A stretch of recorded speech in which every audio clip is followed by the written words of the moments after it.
Hey everybody, so I've noticed that I've seen a lot of our videos and stuff, and I noticed a lot of us are using our boom pole a little bit incorrectly. So I'm gonna show you the boom pole right now. Let me turn this camera around if I can. Let me cut to this and show you the actual boom pole. So here's your boom pole, and I've seen a lot of people, they've had their cables wrapped around the boom pole as they're extending the boom pole out, and it kind of causes some issues. But if you notice, at the top of your boom pole right here, you have this little hole. At the bottom of your boom pole, you have another little hole right there. And this bottom part right here, I'm just gonna hold this and show you.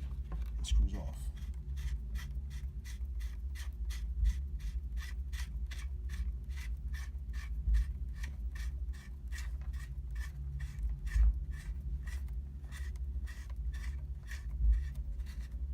Excuse my ashy knuckles.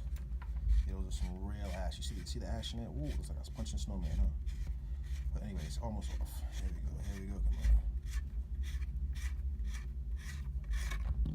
All right, this comes off. And if you look down that hole, you see this nice, narrow, hollow space. Well, what I'm gonna do is I'm gonna show you, my fellow classmates, how to properly set up your boom pole. And this is something that I wasn't shown inside of class. I don't think you were shown inside of class, but my prior experience as an audio tech has shown me how to do. So give me a second, I'm gonna cut it right here, and I'm gonna go back to this footage in a second, and I'm gonna show you how to properly wire your boom. So the first thing you guys wanna pay attention to is you want this piece right here, the female end of your XLR. It's gonna come out of here. And you need to have enough room so that the XLR can wrap around and get into the microphone. This XLR right here, you take it apart. Now you're looking, probably saying, how am I gonna get that through that little hole? You take this thing apart, slide that back, take this off, put all this to the side. And what you see inside here are these three little wires. You have a red one, a green one, and a black one. Yours may be different. What you need to do is you need to pay attention. There's numbers right here. This one says 2, this one says 1, this one says 3 on mine. Those little numbers tell you if it's the ground, the neutral, the positive, the negative, or the neutral, or the ground. When you take these off, you need to make sure that you put them back on exactly the same. You don't need to cut them. Just go get your little solder iron, heat that little bit of solder up, heat that little bit of solder up, heat that little bit of solder up, and it slides right back off. I'm going to go ahead and do that, and I'll show you in a second how I did it. So this is what you get when you're done. Your wire looks nice and thin. You have this, and if you soldered it off right, the ends are nice and clean and easy to be soldered back on. You want to take off this plastic piece right here, and you want to take off this bottom piece over here, this piece right here. All this has to come off. Do not slide the cable up with all that on. You will just be causing yourself a huge headache later because you have to redo it all. Make sure you put all your pieces to the side nice and neat. And what you want to do is you want to start, oh, let me go back to the top of here. You want to take this headpiece off. See this piece right here? Yeah. This piece right here, you're going to take this off. Screws right out. Just go ahead and unscrew it.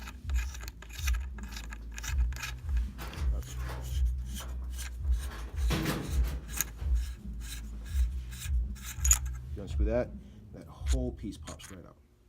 All right? So that's all that's holding that in there is that one little screw.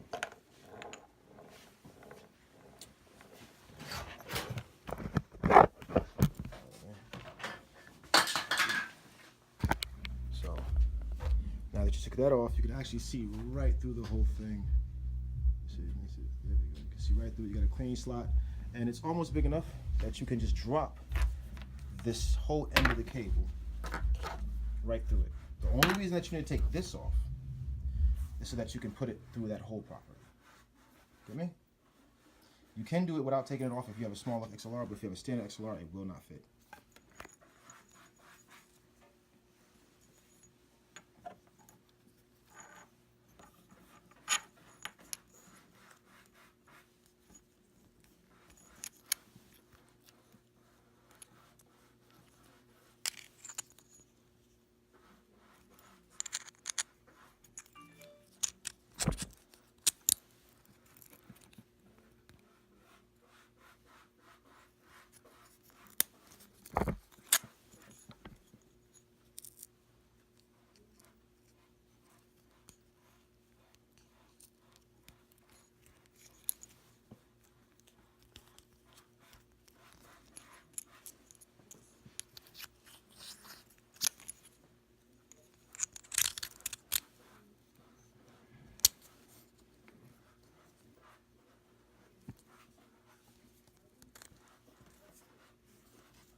the reason I told you to make sure that you had enough room is because once it's screwed on, this doesn't hold. It pretty much holds in tight.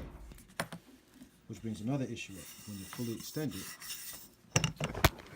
hey buddy, you gotta fill that up.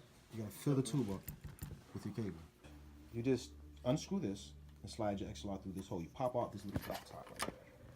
This little black piece. Don't be afraid, it pops right on out. And it has a slit right there for your cable.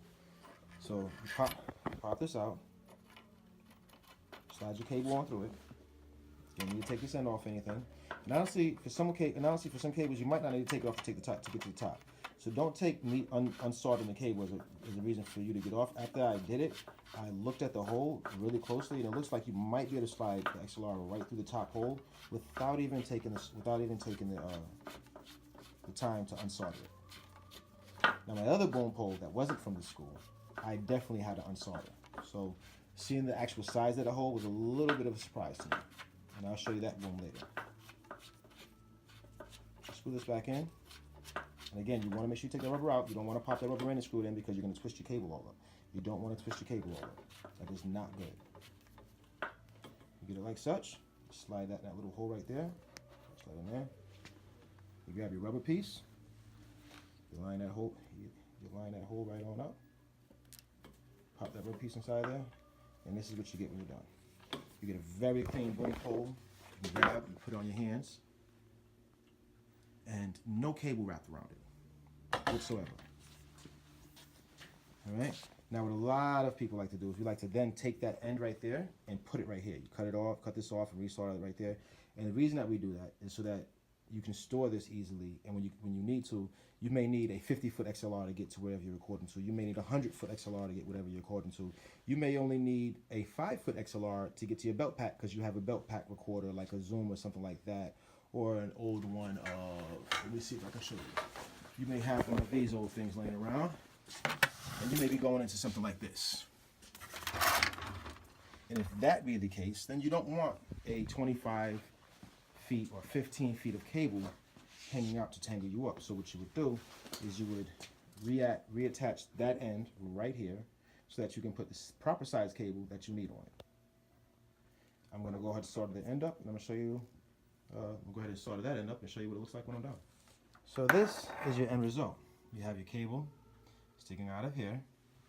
And when you transport it, this is how I transport mine. It's wrapped all the way up like that.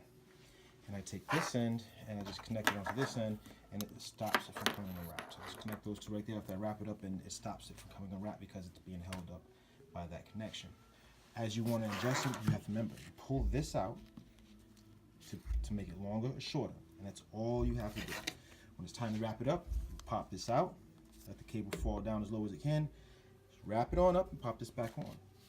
It's really simple, it's really neat, and when you're at a set and you're trying to push something in and out, you don't have to worry about the cable getting caught up in your hand or getting wrapped around something, and it just looks a lot better and feels a lot better in your hand or whoever your audio guy is doing.